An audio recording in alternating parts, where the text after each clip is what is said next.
मित्रांनो, आजच्या व्हिडिओचं नाव आहे पौष्टिक घटकांचा खजिना कोबीच्या भाजीमध्ये आहे. काय ते बघूया. कोबीमध्ये fibre, protein, magnesium, carbohydrate, vitamin K, iron, folate सारखे पौष्टिक घटक पुरेशा प्रमाणात आढळतात. अरे वा, व्हेरी गुड. यामध्ये कॅन्सरवर, हृदयासंबंधित रोगापासून वाचवण्यासाठी मदत करणारे काही विशेष घटक आढळतात. फारच छान. कोबीमध्ये व्हिटॅमिन सी मुबलक प्रमाणात आढळते, ज्यामुळे आपल्या शरीराची रोगप्रतिकारक शक्ती मजबूत होते. छान. यात असलेले अँटीऑक्सिडंट्सही त्वचा चमकदार व तरुण राखण्यास मदत करतात. अरे वा वा वा. हे नियमित खाल्ल्यास शरीरात बीटा कॅरोटीनचे प्रमाण वाढण्यास मदत होते. त्यामुळे दृष्टी उत्तम होते. बद्धकोष्ठतेने त्रस्त लोकांसाठी कोबी रामबाण आहे. Very good. कारण यात असलेले फायबर आणि पाणी जास्त प्रमाणात पचन प्रणाली मजबूत राखण्यास मदत करतात. अरे वा, छान. वजन कमी करण्यासाठी, वजन कमी करू इच्छिणाऱ्यांनी हा खायला हवा, कारण एक तंतुमय भाजी आहे. छान.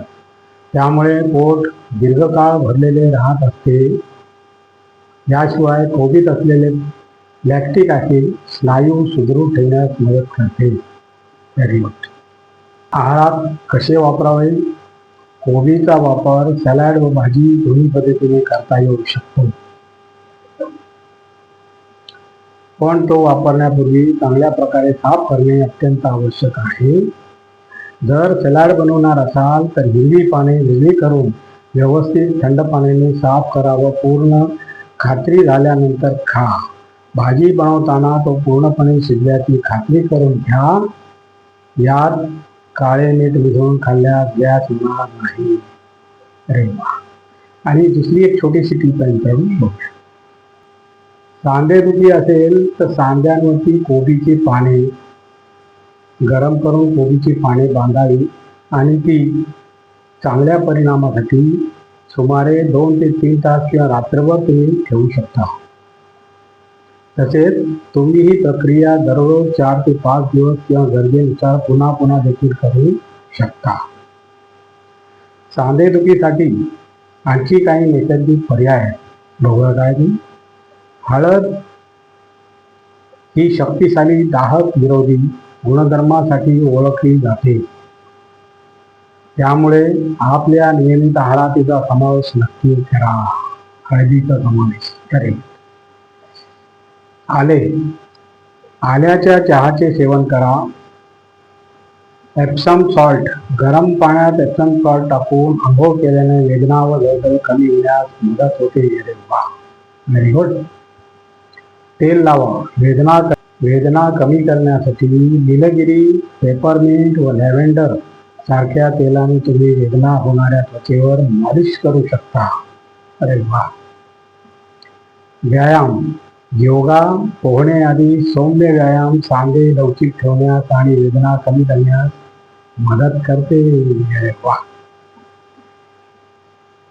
हीट अँड कोल्ड थेरपी काय बघूया. वेदना होणाऱ्या अवयवावर हीट किंवा कोल्ड पॅक लावल्याने सांधेदुखी पासून त्वरित आराम मिळू शकतो. मदत करू शकत असतील तर एकदा नवीन उपचाराचा प्रयत्न करण्यापूर्वी तुमच्या वैयक्तिक डॉक्टरांशी बोलून घेणे महत्त्वाचे आहे. तसेच आरोग्य सुधारण्यासाठी संतुलित आहार, नियमित व्यायाम आणि तणावाचे व्यवस्थापन करणे हे सुद्धा महत्त्वाचे आहे. आणि अशा प्रकारे मित्रांनो आजचा आपला व्हिडिओ संपलेला आहे. आणि तुम्हाला जर माझा व्हिडिओ आवडला तर लाईक करा, शेअर करा, सबस्क्राईब करा आणि कमेंट जरूर करा. नमस्कार. जय हिंद.